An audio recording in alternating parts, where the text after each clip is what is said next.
La Iglesia Cristiana Embajadores del Rey te invita a nuestras reuniones los días viernes 5:30 de la mañana, Alborada, los domingos 8 de la mañana, servicios para toda la familia.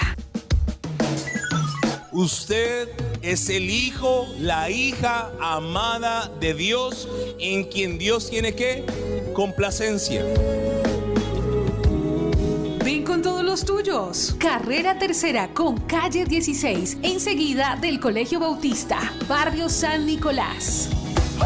Porque todos los que son guiados por el Espíritu de Dios, los tales son hijos de Dios. Por tanto, somos embajadores de Cristo. Tú eres todo lo que yo soñé, yo te amo.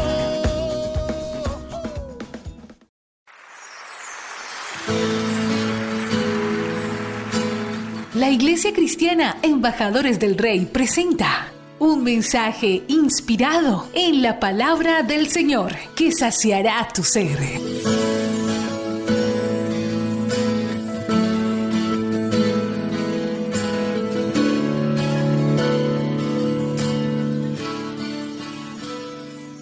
Pastor Juan Frías, bienvenido. Muchas gracias una vez más, me siento contento, agradecido. Vamos a tratar este tema, el poder de la obediencia, y ahí se me cruzó porque yo tengo un tema también que se llama la obediencia es más fuerte que la fe. Okay. O sea, porque lo que necesitamos es obedecer. Entonces, cuando estudiamos la palabra de Dios, nos damos cuenta que en el concepto bíblico, la fe no es igual que en el concepto occidental que nosotros tenemos. Porque hay gente que no sirve a Dios y dice, yo tengo más fe que muchos evangélicos, por así decirlo. Pero eso es mentira. Porque la fe, cuando se estudia la semántica y se estudia la raíz de la palabra fe en hebreo es emuná, y viene del verbo amán, la raíz amán, que significa mantenerse firme en aquello que se ha escuchado y aprendido. O sea, ser fiel a las promesas también y a las promesas y a las enseñanzas. Entonces, si una persona no se mantiene fiel a lo que Dios le dice, no tiene fe. Y Santiago lo explica claro. Santiago dice, ¿tú crees que Dios es uno? Bien haces. También los demonios creen y tiemblan. Es decir, que la fe como existencia no es válida. La fe válida es la fe que obedece a los principios y a los mandamientos de Dios. Para eso vamos a leer el primer libro de Samuel, capítulo 17, verso 15 al 23. Un poquito largo, pero lo vamos a hacer.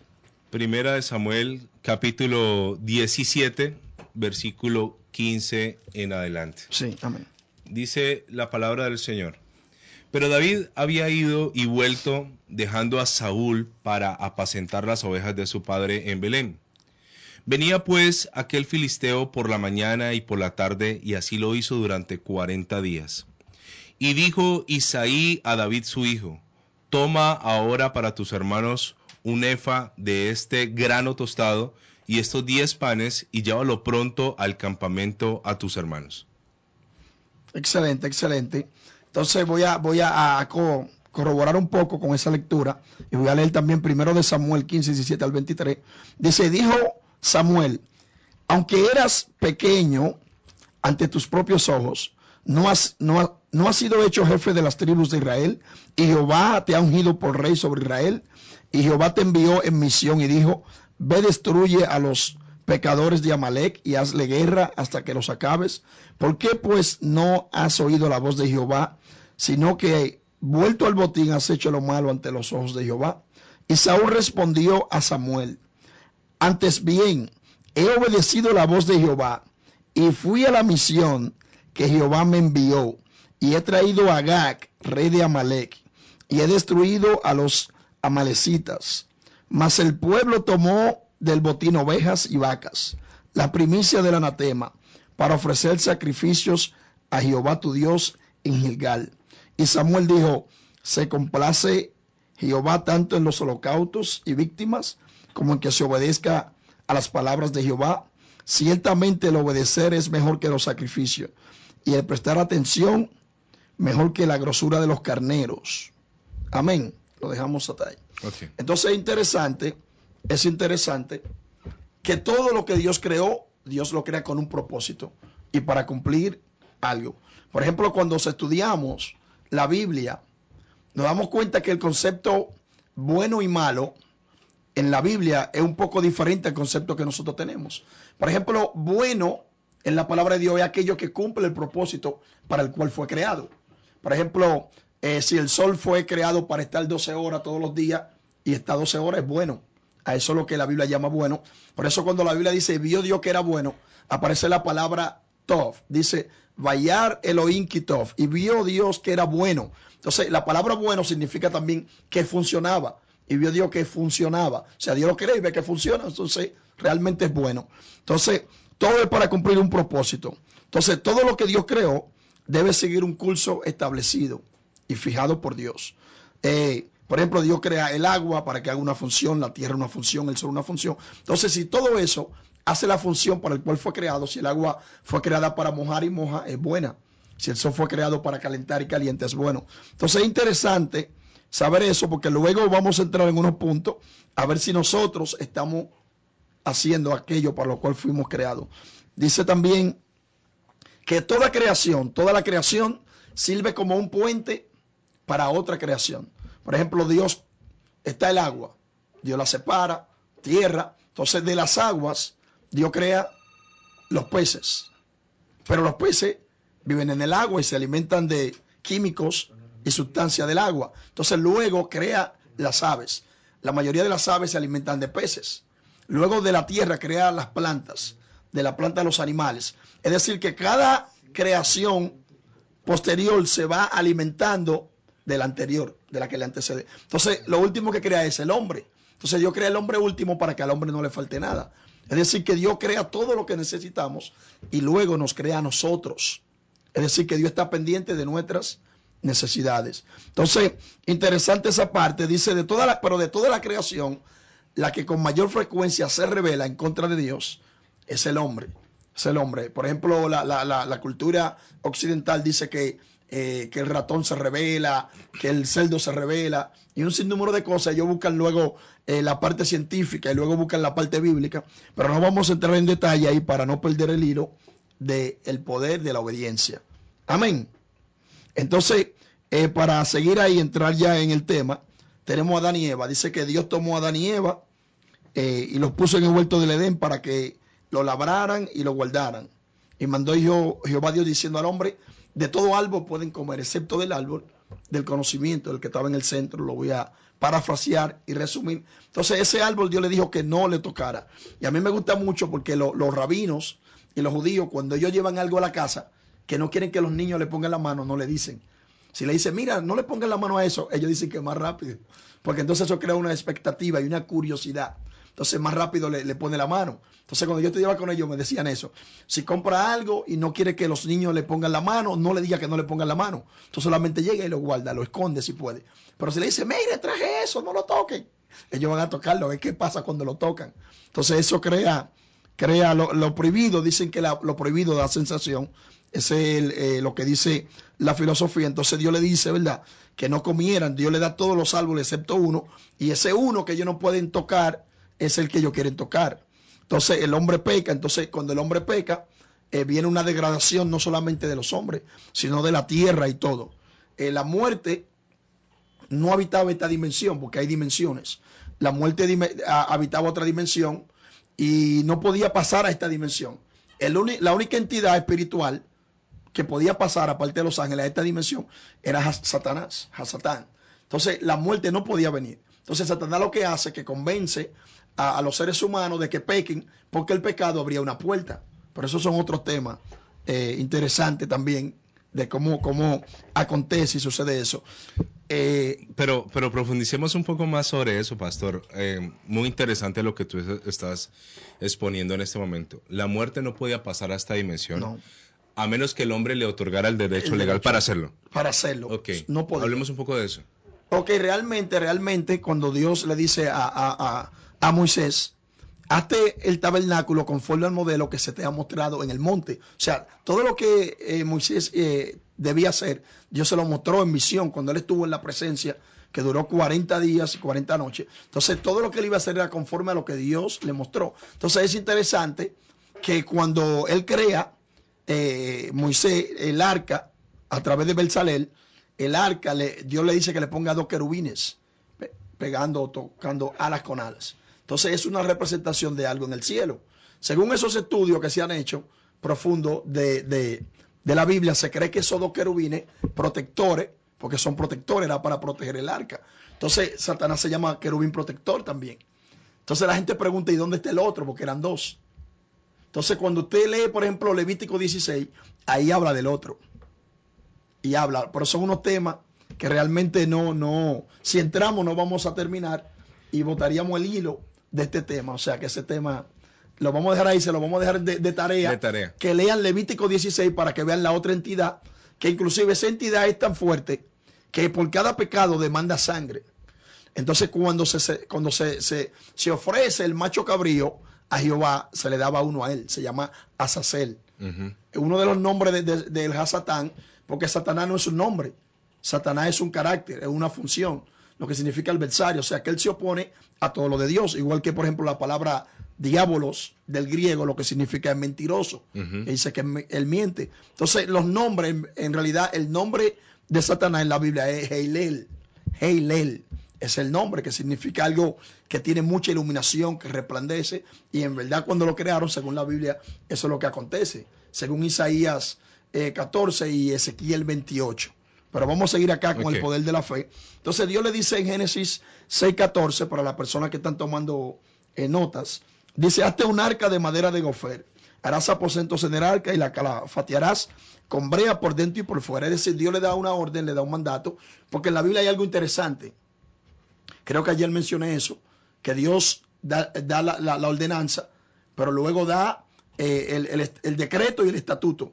El decreto es que Dios dice, por ejemplo, deben celebrar la Pascua el 14 de Nisan. Es un decreto divino de Dios. Pero luego el estatuto es que Dios le dice cómo la van a celebrar, qué van a hacer, qué van a preparar, qué deben hacer y qué no. Entonces está el mandamiento, está el decreto y está el estatuto.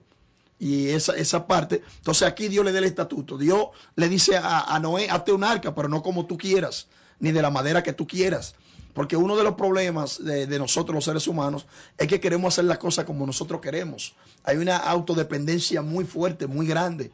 Y escuché un testimonio de la vida real de un ministro, un pastor que iba en un avión. Me impactó mucho. Me hizo hasta los ojos, se me aguaron y todo. Porque el ministro va en un avión y hay una turbulencia y él se asusta. Y está asustado y no encuentra qué hacer. Y él le ora a Dios y le habla a Dios. Le dice, Dios, estoy asustado, ¿qué hago? La turbulencia es muy fuerte. Y Dios le dice, no, yo no le hablé a los vientos y le hablé al mar y todo, y me obedecen. Dale una orden, yo te envío, dale una orden a la turbulencia que se vaya, el mal tiempo, lo que sea. Y él le dice, reprende la turbulencia, o sea, el mal tiempo, el avión se estabiliza, se va la turbulencia y todo se estabiliza. Entonces, más adelante, como 15 minutos después, viene una turbulencia más fuerte y él empezó a orar y a reprender y no pasaba nada. Y ahí se asustó más, le dice, Dios, ¿pero qué pasa? Estoy orando y sigue la turbulencia peor. Y Dios le dice, lo que pasa es que la primera vez tú me consultaste a mí y me preguntaste, dependiste de mí, ahora tú creíste que ya tú puedes hacerlo solo. ¿Está viendo? Wow. Entonces, ese es uno de los problemas, que nosotros hacemos muchas cosas para Dios y hay cosas que sí, uno puede improvisar. David improvisaba y hacía cosas que él entendía, y él también hablaba de que David fue quien trajo la música, la adoración de Dios. No tenía ese tipo de música ni de danza, y todo eso vino a través de David. Dios lo aceptó, pero cuando las cosas ya están establecidas por Dios y de Dios, uno debe hacerla como él dice. Y siempre que uno va a hacer algo, emprender algo, es bueno siempre preguntarle a Dios cómo quiere que lo haga, cuándo quiere que lo haga, porque eso es lo que vemos en la Biblia. Dios le dice a Moisés, hazte, y la gente dice, no, porque eso es para Dios, y lo hacen como quieran, como le plazca, como le parezca. Entonces, por eso muchas veces no prosperan, aunque sean cosas de Dios. De eso tenemos un ejemplo que lo uso mucho en mis enseñanzas en la Biblia, y es de un profeta. Era un profeta, un hombre de Dios, a un nivel muy elevado, porque la esposa del profeta, la viuda, va donde Eliseo. Le dice, tú sabes que mi esposo era un hombre de Dios y te servía. O sea, y Eliseo no la reprendió, admitió que era un hombre de Dios, pero él se murió y dejó una deuda. Y ahora el acreedor viene a llevarse a mis hijos para pagar la deuda. ¿Está viendo? Entonces, cuando estudiamos, damos cuenta que el hombre era un hombre de Dios.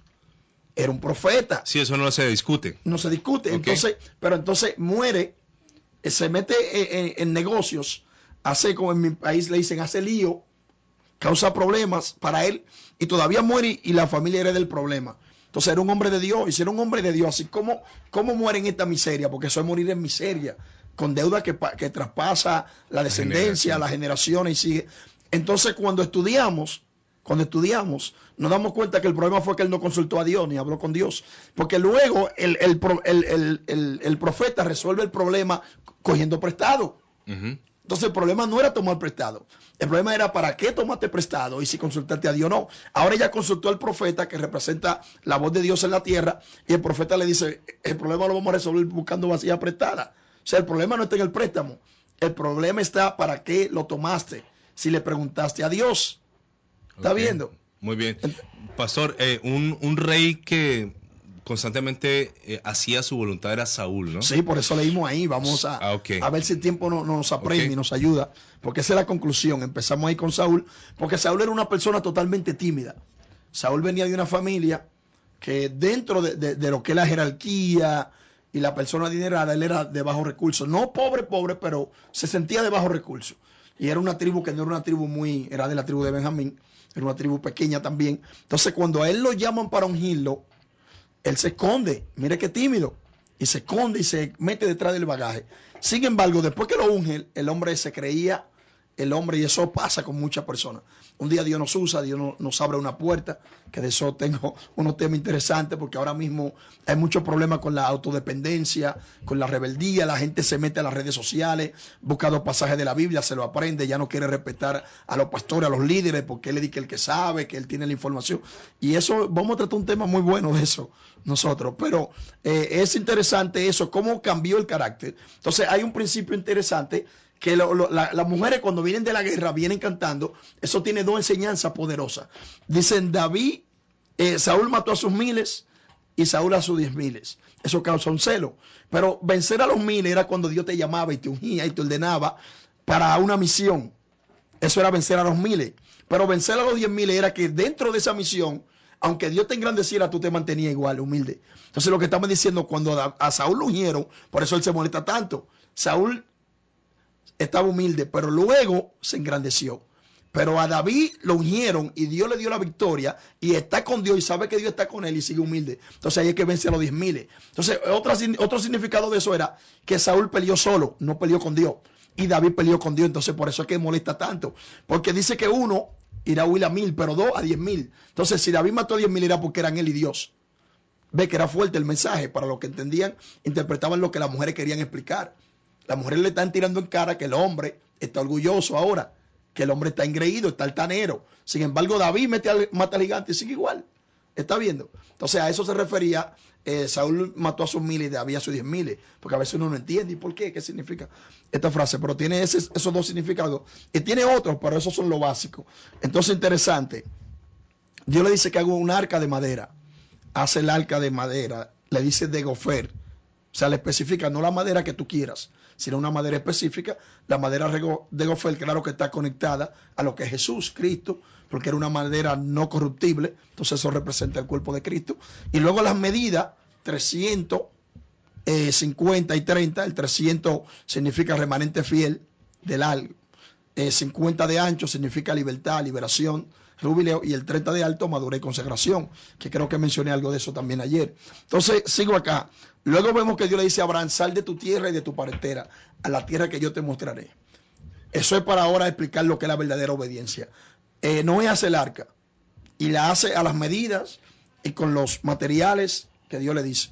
Si él la hace diferente, el arca se hunde. Si la hace una pulgada o un palmo más grande o más pequeño, se hunde porque no obedeció. No obedeció a Dios. Entonces, ahora tenemos a Abraham, que Dios le dice, sal de tu tierra y de tu parentela y de la casa de tu padre, ¿verdad? La tierra que yo te mostraré. Él no preguntó, porque esa es la verdadera obediencia. Inclusive al apóstol Pablo, Dios lo había elevado a un nivel muy, muy alto. Pablo estaba ya en un nivel cuando uno se hace amigo de Dios, que Dios le muestra los secretos, Dios habla con uno, todo.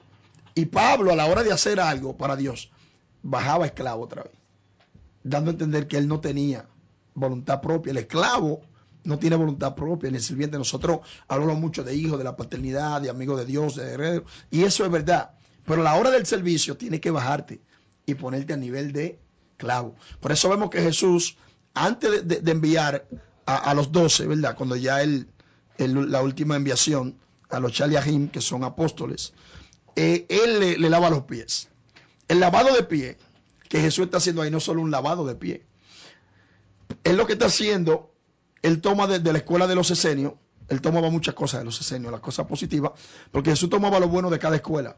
Por eso me gusta mucho lo que es la enseñanza acerca de las escuelas de pensamiento.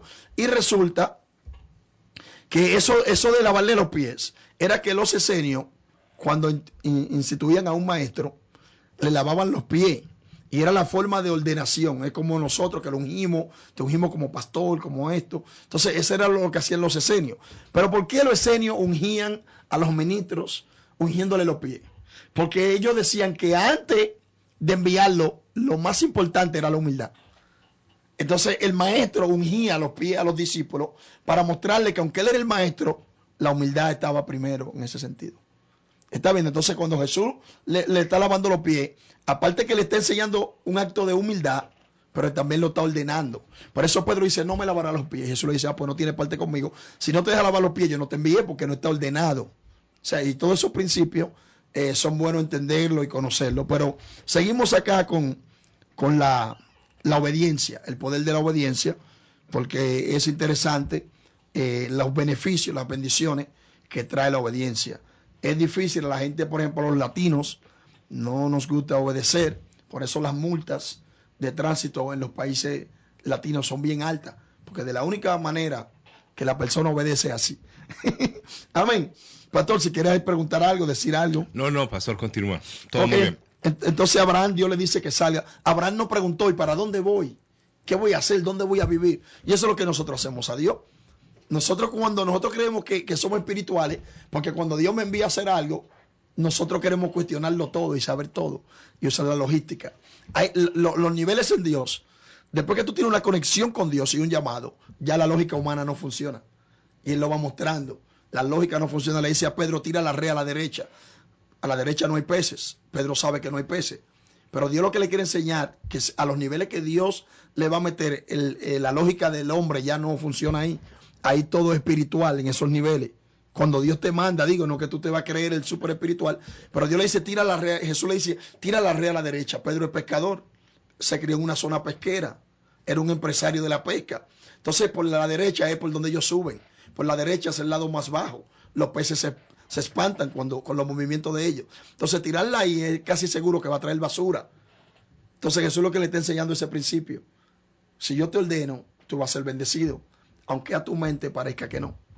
Lo mismo hace con Moisés, le dice, tira la vara. Cuando tira la vara se convierte en una cobra, una serpiente. Agárrala por la cola. Moisés está seguro, se crió en Egipto. 40 años donde a un niño de 5 años le daban una cobra de juguete. O sea, que era algo normal. Entonces, él sabe, él conoce. Él sabe que es seguro que le va a morder. Porque a tomarla por la cola, si le dice agárrala por la cabeza, Moisés la agarra sin problema. Pero por la cola lo que hace es que, a pesar de que se pone brava, le da firmeza y agilidad. Te muerde más rápido porque ya tiene algo con qué mover, agarrarse y el movimiento es más rápido. Entonces Dios le está diciendo, tú tienes que depender totalmente de mí. Eso significa total entrega y dependencia. Que Dios te dice, tírate sin paracaídas y tú tienes que tirarte. Tirarte. Entonces eso es lo que Dios le está enseñando, porque antes de Dios enviarlo, Dios tiene que asegurarle a él que él depende de Dios. Pero, pastor, ahí choca completamente con nuestra lógica humana, ¿no? Claro. Totalmente. Nuestra lógica nos dice que no es posible, que esa no es la forma, que esa no es la manera, pero la lógica no tiene nada que ver con la obediencia. No, la obediencia va por encima de la lógica. Okay. El esclavo, el sirviente, porque es interesante que en hebreo se usa la misma palabra. Eso es la palabra obed. Obed y abad, que es para obediencia, obedecer y sirviente. Porque hay una diferencia, claro, de que el esclavo tiene que obedecer porque es esclavo. Y luego el sirviente sirve, pero tiene que hacerlo como si fuera un esclavo, aunque sea por su propia voluntad. Interesante, ¿verdad? Entonces seguimos acá. En el Éxodo 25:40, lo que decíamos, Dios le dice, mira, hazlo conforme al modelo que te ha sido mostrado en el monte. O sea, siempre que Dios enviaba a alguien a hacer algo, era con especificaciones. Ahora, llegaba un momento que ya la persona entendía y Dios le decía, hazlo como te venga en gana. Dice literalmente así la Reina Valera. Hazlo como te plazca. Amén. Sigue diciendo, entonces vemos algo de la obediencia. El occidental sabe si tú eres espiritual, no es por tu forma de vestir, por tu forma de hablar, es por tu carácter. El judío entiende que una persona, el primer paso para ser una persona de Dios es que es trabajadora. Interesante, ¿verdad? Cuando Abraham le dice a Eliezer, que era el mayordomo, que significa Elí, significa mi Dios, y ese significa ayuda, o sea, mi Dios es ayuda, me ayuda Dios. Él le dice que busque una esposa para Isaac, su hijo.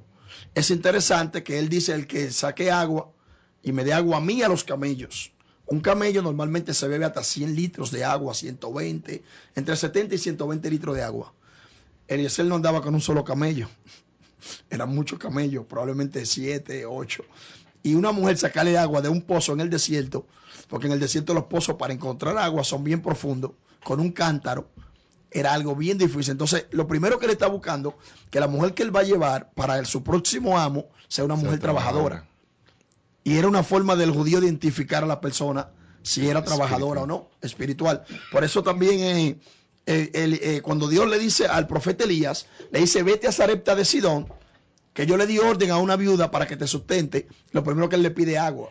Entonces, conforme a como ella vaya a buscar el agua, él va a saber si es la mujer de Dios. Acorde a su servicio, a su prontitud para servir aún a un extranjero, un extraño. Entonces ahí se veía, y los judíos usaban mucho eso, de lo que es el servicio, lo que es la obediencia, el tratar bien a los huéspedes y un sinnúmero de cosas. Entonces, esa era la forma de ellos saber si una persona era de Dios. Porque el judío, cuando se va a casar, el judío no es como nosotros. Nosotros decimos, no, esa es la que Dios me dio, Dios me la dio. El judío no dice así. El judío dice que Dios no da mujeres, que tú eres que le elige. Porque Dios le dio una mujer a Adán y luego lo culpó. Entonces Dios ahora te deja a ti. Está interesante porque realmente tiene lógica. Ellos dicen, no, Adán sí, Dios le dio una esposa. Pero luego Adán culpó a Dios. Dice, la mujer que tú me diste. Entonces Dios le dice, de ahora para adelante la tomas tú. Para que no te hace responsable, sí, claro. Para que no tenga excusa de que fue Dios que te la dio. Ajá. Entonces el judío lo primero que mire es eso, que la mujer sea espiritual y trabajadora. Luego si es espiritual, él eso de la belleza. Claro, hay excepciones, claro, y en la Biblia. Pero nosotros vemos que cuando se fijaron en la belleza cometieron errores. Por ejemplo, Jacob eligió a Raquel porque era hermosa. Y Raquel no era la que Dios tenía para él. La que Dios tenía era Lea. Pero ve el problema de cuando se fijó en la belleza. Tremendo. Sí, entonces, el judío lo primero que tiene que mirar es eso. Que sea espiritual y trabajadora. Entonces, que sea obediente. Porque si la mujer es espiritual y es trabajadora, ¿qué problema va a tener con un hombre? Una mujer de Dios y aparte eso trabajadora. El hombre, como decimos nosotros en mi país, va en coche, o sea, va cómodo. Entonces, seguimos ahí, tenemos bueno, ya lo mencioné, el tema de Elí y la viuda, porque quiero cerrar con el mensaje que empezamos, a ver si el tiempo nos ayuda. Entonces, tenemos otro caso interesante y es el caso de Naamán. El caso de Naamán, que Naamán, un general sirio, no había perdido una batalla, era exitoso en guerra y tiene un pero era leproso. Entonces una criada que tomaron una vez cautiva, se quedaron con ella en Siria, le informó de que había un profeta en Israel que podía sanarle. Entonces él, como ya tienen a la muchacha ahí, aunque la Biblia no lo dice implícitamente, pero sí explícitamente uno puede sacar la conclusión, porque recuerde que lo que se escribe de la Biblia, lo que Dios escribe, es para que por eso escrito tú puedas tener la revelación de lo que no se escribió. Por eso se escribe muy poca cosa y uno dice, ven acá, ¿qué pasó con Jesús? Eso de 12 a 30 años. ¿Qué pasó? ¿Y qué pasó desde los 2 años hasta los 12? Porque se va perdiendo, no, porque la Biblia, la palabra de Dios se escribe la parte importante y necesaria para tu salvación y también para tu dependencia de Dios. todo lo que te puede ayudar a confiar en Dios. Por eso toda la historia negativa y triste están también ahí, que alguien era pobre, que alguien fue maltratado, que fue perseguido. Eso es para que cuando tú seas maltratado, cuando estés en necesidad, eso te ayude. Porque le dice que todo lo que se escribió antes se escribió para nuestra enseñanza. Entonces, por eso hay muchas cosas que no se escribieron. Ahora bien, este general, me imagino que con la misma joven se enteró, cuando uno va a ver a un profeta, qué hay que hacerle, qué hay que darle. Y ella le explicó que cuando se iba a ver a un hombre de Dios o se iba al templo, había que llevar una ofrenda.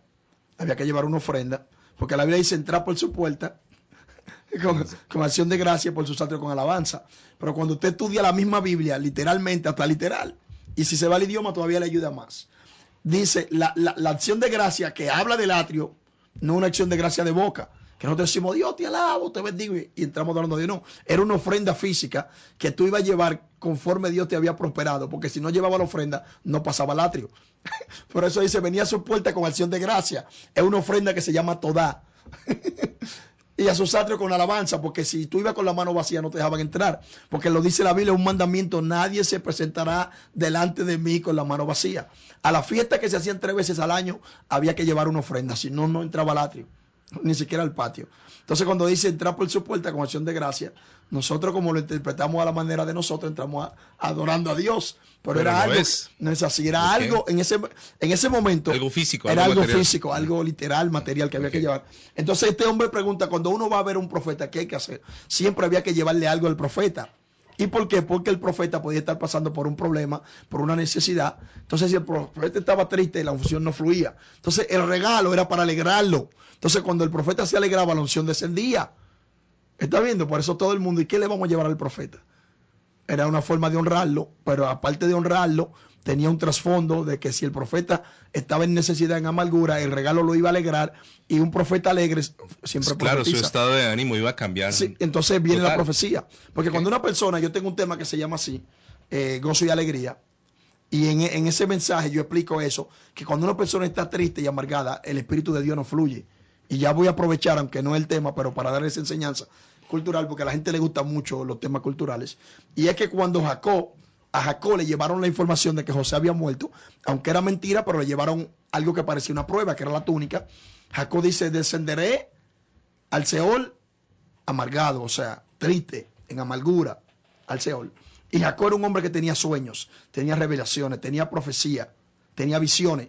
Y cuando él decidió entristecerse y amargarse nunca más, pasaron como 14 años o 20 años que no tuvo revelaciones, no tuvo sueño ni visión ni nada, porque él decidió estar en amargura. Entonces, mira lo interesante, cuando él ve a Egipto, lo estoy resumiendo para seguir con el tema, cuando él ve a Egipto, que lo llevan los hijos, cuando él ve a José se alegró de una vez. Entonces, de que vio a José se alegró, vino la profecía, vino la visión, vino todo. Entonces él le dijo a José, y eso Se activó otra se vez. activó de una Sí, vez. sí. Es decir, que la amargura aparta el espíritu. Por eso dice que en la presencia de Dios hay plenitud de gozo. Entonces, si no hay plenitud de gozo, no hay presencia. ¿Está viendo? Entonces, una de las cosas que le llevaban al profeta era para eso. Entonces, de una vez dijo, ¿y estos niños de quién son? Y José dijo, esos son mis hijos que Dios me dio aquí. A uno le puse Menashe, que significa Dios me ha hecho olvidar el duro trabajo y la casa de mi padre. O sea, Dios le hizo olvidar todo lo que le habían hecho. Entonces, salió de la amargura. Entonces, José podía bendecir a otro, pero él no podía ser bendecido porque tenía dolor y amargura y odio y rencor en el corazón porque lo maltrataron mucho y era humano. Entonces cuando él salió de eso, él pudo ser bendecido él. Entonces ahí es que él cambia, él le pone los nombres a los hijos. Efraín reconociendo, Manasés y Efraín, que hasta que él no olvidó, no dio fruto. Hasta que no perdonó, porque hasta que no perdonamos, no podemos dar frutos. Entonces por eso le puso Menashe, Dios me hizo olvidar, y luego Efraín, Dios me fructificó, me hizo fructificar en la tierra de mi aflicción. Porque en la tierra de dolor, cuando tú olvidas el dolor en medio del desierto, Dios te bendice. Por eso tenemos que los únicos que llegan a la tierra prometida son Caleb y Josué. Entonces cuando usted estudia los nombres, usted se da cuenta que, por ejemplo, Caleb significa perro guardián, un cachorro, protector. Y Yehoshua, Josué, significa salvación. Pero ahí no es que está el ki de por qué ellos son los únicos dos. El ki está en la tribu de donde vienen. Entonces, ¿qué sucede? Josué viene de la tribu de Efraín, que da el fruto. Entonces, Caleb viene de la tribu de Judá, que alabanza. Entonces, los únicos que salen de Egipto pasan por el desierto y llegan a la tierra prometida, son aquellos que en medio de la escasez, del hambre, de la crisis, del dolor, de la sed, pueden dar fruto y alabar a Dios. Y no se amargaron. Amén. Pastor, qué poderoso eso. Ahora, hablando de eso de cómo fluye un ministro cuando está amargado o no, mira que eso es tan tremendo que yo he visto hombres de Dios que han estado predicando en un buen estado de ánimo y fluyen. Sí. Pero por alguna situación caen en un estado de amargura, sí, y los volvemos a ver y no fluyen. Y no fluyen. No fluye. Eso lo vemos a diario. Entonces, ahí para concluir. Naaman pensó cómo obedezco y cómo le llevo presente. Exactamente, que ahí que nos quedamos. Muchas gracias, pastor. Entonces, resulta que la criada le enseñó, le dijo, bueno, al profeta se le llevó una honra. Entonces él llevó exagerado, porque era un general con tanta victoria, tantos botines. Llevó camello cargado de oro, manto lujoso, caro, y todo eso para sorprender al profeta. Pero el profeta no sale. El profeta se queda donde está y Dios le revela quién viene. Porque una de las formas de saber en la antigüedad quién era un profeta verdadero era que el profeta te tenía que decir tu problema y tu necesidad antes que tú le contaras. Cuando tú venías llegaba, él te decía, así dice Dios, o viniste a esto. No había que decirle nada. El profeta sabía. Por eso es que cuando Jesús le dice, ve y busca a tu marido, a la samaritana, ella dice, no tengo marido. Se le dice, bien has dicho, porque 5 maridos has tenido y el que ahora tienes no es tuyo. Me parece que tú eres profeta, porque esa era la característica del profeta. Él no lo hizo al principio, pero lo hizo. Si lo hace de un principio, sí, ella sella. Pero dice, pero espérate, no me saludó como el profeta, pero ahora sí se activaron, o tiene activados los dones proféticos desde la perspectiva de ella, de la mujer samaritana. El caso es que entonces el hombre lleva de todo y el profeta Eliseo no sale, porque los profetas no tomaban dones ni regalos de gente orgullosa, de gente chismosa ni altanera. Ellos lo rechazaban. No es que Abraham toma lo que le da, por ejemplo, el rey de Babilonia, y toma lo que le da el rey de Egipto, o sea, Abimelech y Faraón, le daban presente cuando él fue allá con Sara, y él lo tomaba. Pero cuando los reyes de Sodoma y Gomorra le estaban dando, él no lo tomó. Dijo, no, para que no digan yo enriquecí a Abraham. ¿Está viendo? Porque eran altaneros. Entonces, en la lepra era eso. Cuando una persona le daba lepra, cuando una persona era chismosa y altanera, le daba lepra literalmente, para que no pudiera chismear, porque la lepra lo apartaban del pueblo. Entonces, aislado no puede chismear. Esa era algo poderoso. Sí. Nos quedan 5 minutos, pastor. Para concluir. Sí. Entonces, interesante. Entonces, el hombre cree que el profeta va a salir, él va a sorprender al profeta con regalos, y él cree que al profeta se le van a llenar los ojos, y el profeta va a salir y va a decir, así dice Jehová, o va a hacer un holocausto. El profeta, como el hombre tiene problemas de lengua, eso le llaman los judíos la chonjará, que es mala lengua, habla mucho, altanero y todo. Entonces lo que hace es que lo manda a lavarse en el Jordán. Entonces, eso es algo interesante, que lo estoy usando mucho en mi prédica este año, y es que Jesús siempre antes de sanar a alguien físico, le sanaba primero el problema del carácter espiritual. Si la persona era haragana, Jesús le enviaba a hacer algo para que sea sanado. Si la persona era muy altanera, lo sanaba con saliva o lodo. Ay, muy fuerte. Primero te baja el orgullo, te sano mental y espiritualmente, y luego te sano físicamente. Si la persona no le gustaba trabajar, lo mandaba a hacer algo. Si la persona no creía y respetaba las autoridades eclesiásticas, lo enviaba donde el sacerdote. Pero eso es interesante. Entonces este hombre, como es altanero, ¿qué hace el profeta? Lo envía al río más sucio. Es el más sucio de ese tiempo. Porque como estaba eso habitado, había basura. Entonces ve y métete 7 veces en Jordán. O sea, y él dice, pero si me baño en el Farfán el Habana y el Farfán, ¿no seré también limpio? Y eso significa Habana, Lebaná, o sea, limpio. El caso es que él dice que no, que se va zapateando como un niño malcriado. Yo creía que el profeta iba a salir y iba a hacer algo y eso. Y uno de los criados se arriesgó, uno de los súbditos de él, o de los guardaespaldas, diríamos en este sentido, y le dijo, pero señor, mi general, si el profeta le diría algo difícil, porque eso es lo que a la gente le gusta, lo difícil, ¿usted no lo haría? Y él como que meditó y fue y se sumergió 7 veces, y dice que la piel salió como de un niño. Él no creyó, pero él obedeció. Entonces, por eso de ahí que sacó el mensaje, la obediencia más fuerte que la fe. Entonces, Dios lo que quiere es obediencia, está demandando obediencia en este tiempo, y siempre Dios ha querido obediencia. Entonces el hombre no creyó, pero al final obedeció, y por cuanto obedeció, recibe el milagro. Porque es bueno la fe, claro, sin fe es imposible agradar a Dios. Pero si usted dice que tiene fe y no hace nada de lo que Dios, ¿de qué le sirve? Como dice Santiago. Esa fe no, es nula. Es nula, es una fe ficticia. Vacía. Vacía. Entonces, él fue, obedeció y salió sano. Ahora bien, si ese general se mete en ese río sucio y no se sana, ese hombre moría, el que le dijo mi general.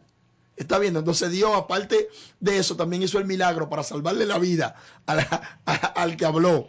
Amén. Y ahí tenemos a Jesús. Para concluir ya, no me da tiempo para explicarlo, pero la madre de Jesús le dice que para recibir el milagro, hay milagros que se pueden activar antes de tiempo, porque Jesús dijo que no era la hora, y luego la madre le dice, hagan todo lo que Él diga. Es decir, que cuando nosotros obedecemos a Dios y hacemos todo lo que Dios dice, aunque no sea la hora, se pueden activar cosas. Entonces, hagan todo lo que Él le diga. Y ahí las tinajas fueron llenas de vino. Y luego Jesús le dice el mayor acto de obediencia, el de Jesús, que ahí voy a cerrar porque se terminó el tiempo, y es que Jesús no quería pasar por ese momento de dolor. Y dice que fue y oró. Le dice, Padre, si es posible, pasa de mí esta copa. Pero no oró una sola vez. Volvió y oró. No oró 2 veces. Volvió y oró 3 veces. Y al final termina diciendo, pero que no se haga mi voluntad, sino la tuya. Y tenemos un problema hoy día que la gente le quiere dar órdenes al Espíritu Santo y a Dios, y quiere decirle a Dios cómo haga la cosa, como que ellos la quieren.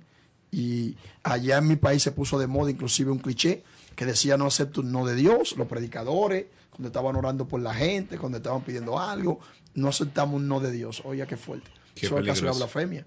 Entonces, pastor, muchas gracias por invitarme una vez más a su programa. Me siento contento, agradecido de Dios y de usted, pero a la hora aquí pasa muy rápido. Pastor, gracias a usted por estar con nosotros. Hoy puedo danzar con libertad. La Iglesia Cristiana Embajadores del Rey te invita a nuestras reuniones los días viernes 5:30 de la mañana, Alborada, los domingos 8 de la mañana, servicios para toda la familia. Usted es el hijo, la hija amada de Dios, en quien Dios tiene ¿qué? Complacencia. Ven con todos los tuyos. Carrera Tercera con calle 16, enseguida del Colegio Bautista, barrio San Nicolás. Porque todos los que son guiados por el Espíritu de Dios, los tales son hijos de Dios. Por tanto, somos embajadores de Cristo. Tú eres todo lo que yo soñé y yo te amo.